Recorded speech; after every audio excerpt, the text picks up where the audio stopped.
Hey guys, welcome back. For today's video, it is the beginner's guide slash start collecting for Nurgle Demons for Warhammer the Old World. This video is meant for beginners or newer players.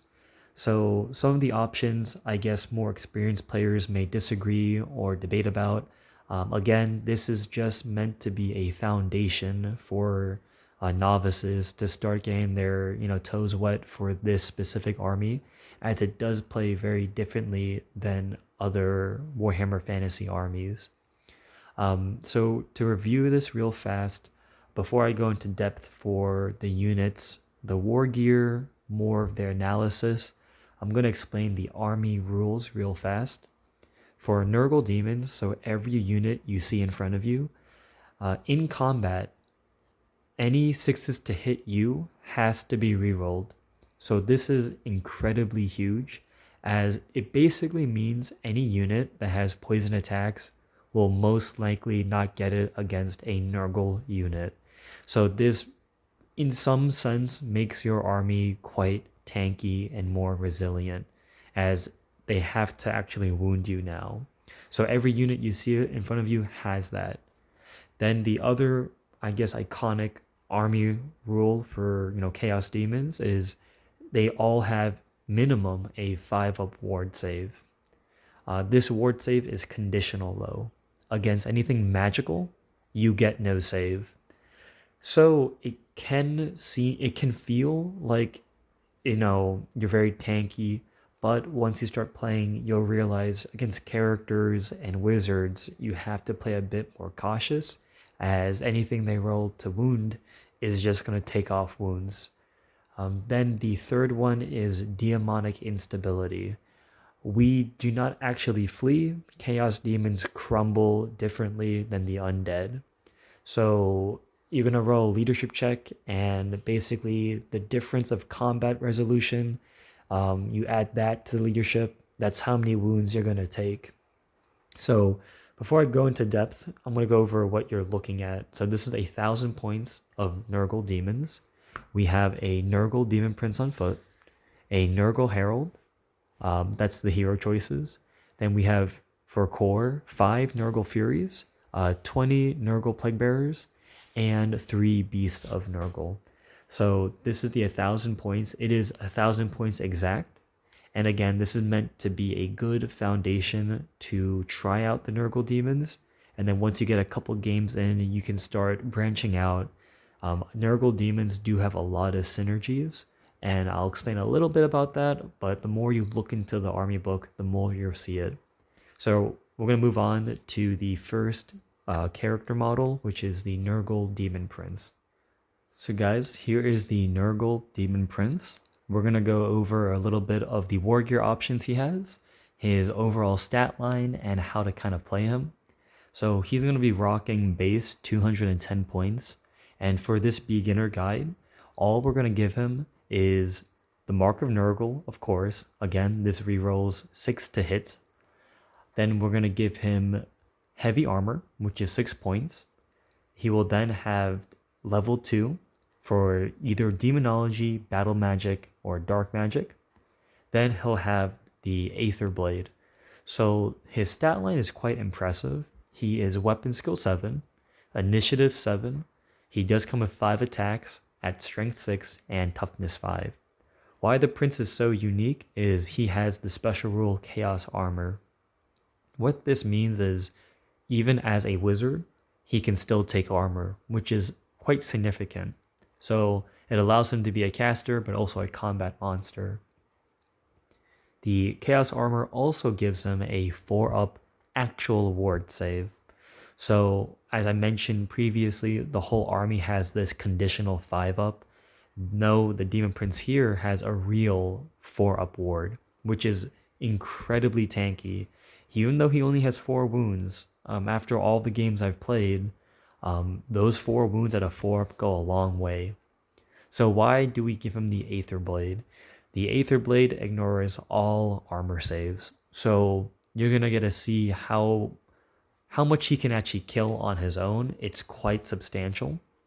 So I think for 1,000 points, this loadout If you're gonna play 1,000 points with friends and in a league, you don't want to go too heavy-handed or make broken combos as you and your friends are learning the game. I think this loadout is just enough of a challenge where your friends would have fun, but also not too overpowered. As to be very honest, this model will primarily be doing the bulk of the damage, as his Aether Blade just ignores all armor. Now, when it comes to magic, that's for debate. I would say lean more to demonology, as a lot of the spells in that lore favor Nurgle and it can help you a lot. So, for example, Steed of Shadows can help your core infantry and your Beast of Nurgle. Demonic Vigor and Demonic Vessel can help the Prince himself. Then you have, the signature spell, which is a magic missile. The summoning 2d6 strength 4 hits is nothing to laugh about. Then you have a vortex, the vortex of chaos. It's pretty nifty. It can do a little bit of damage, but more of a hindrance. And so overall, I do think demonology is the best lore to go with the Nurgle demons. Now for a price breakdown, my model is an out of production model.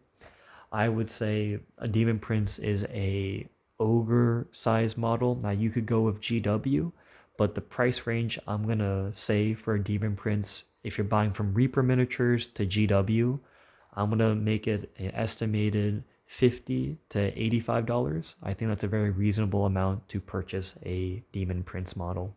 So moving on, we're gonna go look at the Herald of Nurgle.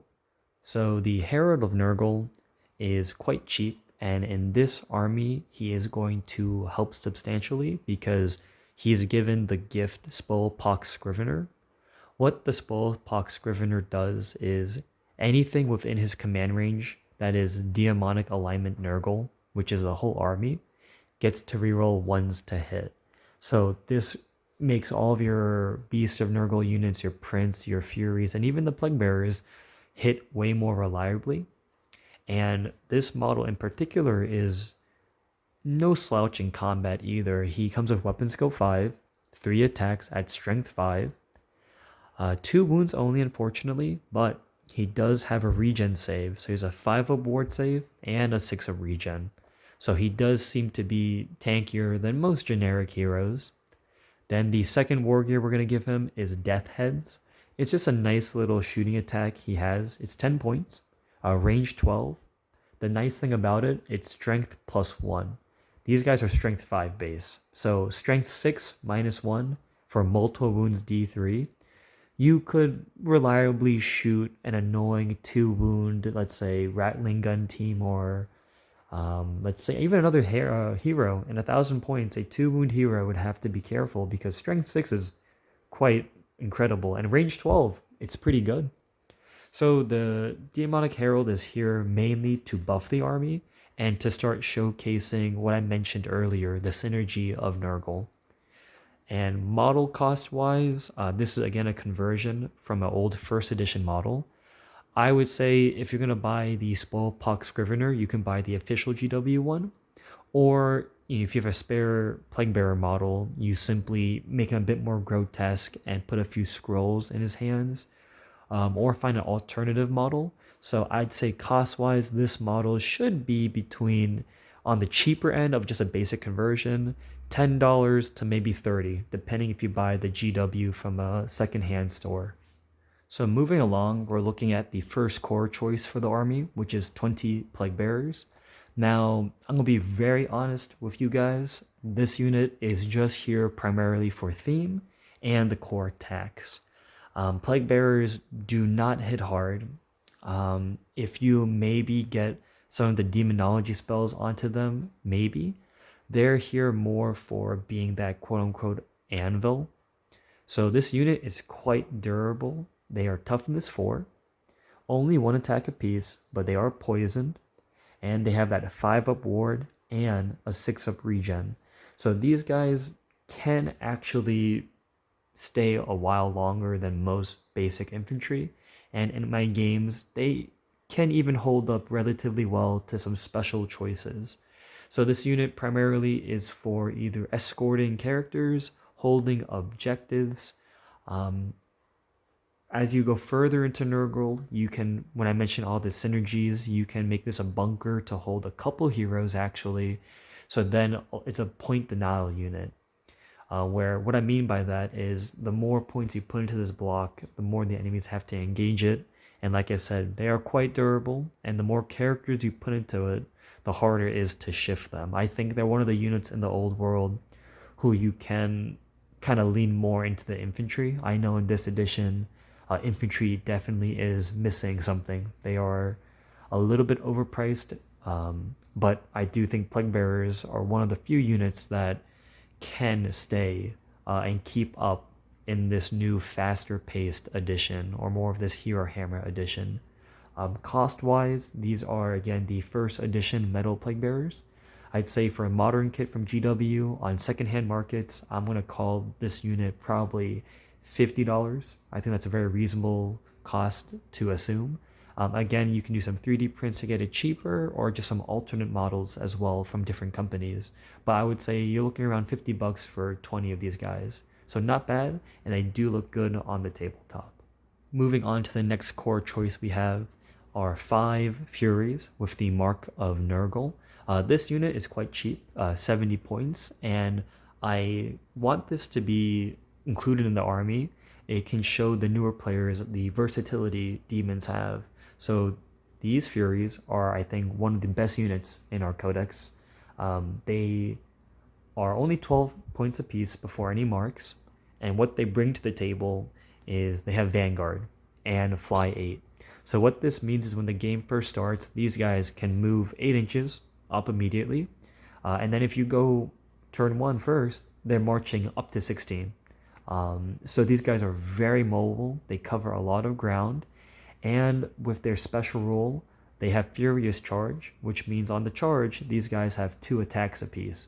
Their attacks are Strength 4 at -1 AP, so they do pack a mean punch, and they can get rid of chaff pretty easily, and even with enough numbers, they could engage a normal infantry block and hold off for a bit. Having that 5-up ward really does come in handy. But also they have Swift Stride. This basically allows this unit to have a 17-inch threat range, which is incredible to have.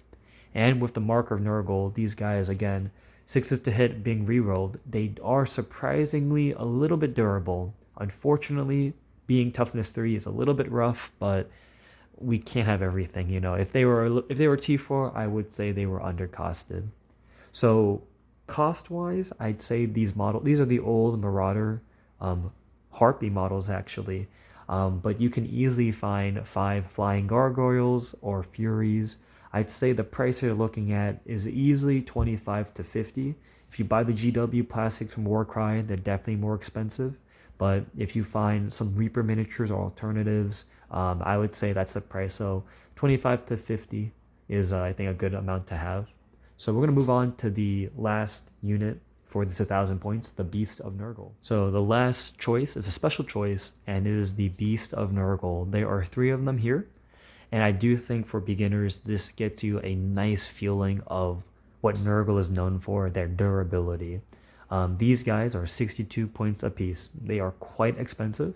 However, they are 4 wounds each. They are T5, and they have a 5-up ward and a 5-up regen. So these guys, in my past experience in games, last quite a while. Not only that, they have D6 plus 1 attacks each, which are poisoned. It's Strength 4, -1 AP with Armor Bane 1. Not only that, the 3 models you see in front of you, if you spike the dice, they have a potential for 21 attacks, which is substantially a lot. With those amount of attacks combined with the rerolling 1s to hit, these guys reliably hit pretty well, and with that poison, you're definitely getting wounds through. Their movement 5, so they do feel a little bit more mobile than the rest of your army besides the Furies. However, these guys are impetuous. That's the only downside. So just be a little bit cautious of that.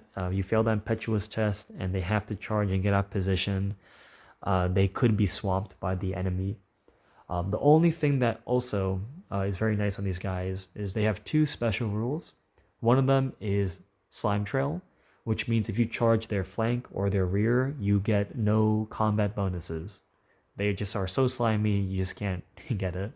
Then their second rule, which I like the most, is Attention Seeker. What this means is every Beast of Nurgle has the option of throwing and accepting challenges. So let's say you're playing in your escalation league or playing a few games, and a mounted, I don't know, Empire General on a Griffin with an Ogre Blade comes in, or like a horse comes in onto your Beast of Nurgle unit. Rather than him smacking all three and probably killing them or doing a lot of wounds, one of them simply throws a challenge out, and he can only ever kill one of them. So they can actually keep a character stuck up for quite a bit. So I do think this unit's very nice to have. Unfortunately, this may be your most expensive purchase. There are a good amount of alternate Beasts of Nurgle models. I know Spellcrow has a couple, and I'd say if you look at Spellcrow or Reaper miniatures, you're looking towards 15 bucks, 15 to 18 to 20 bucks.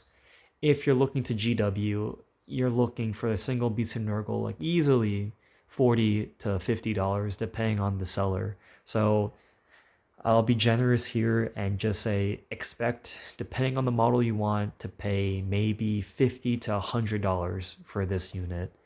I do think they're definitely worth it. It's just that these guys are your most priced physical unit to collect.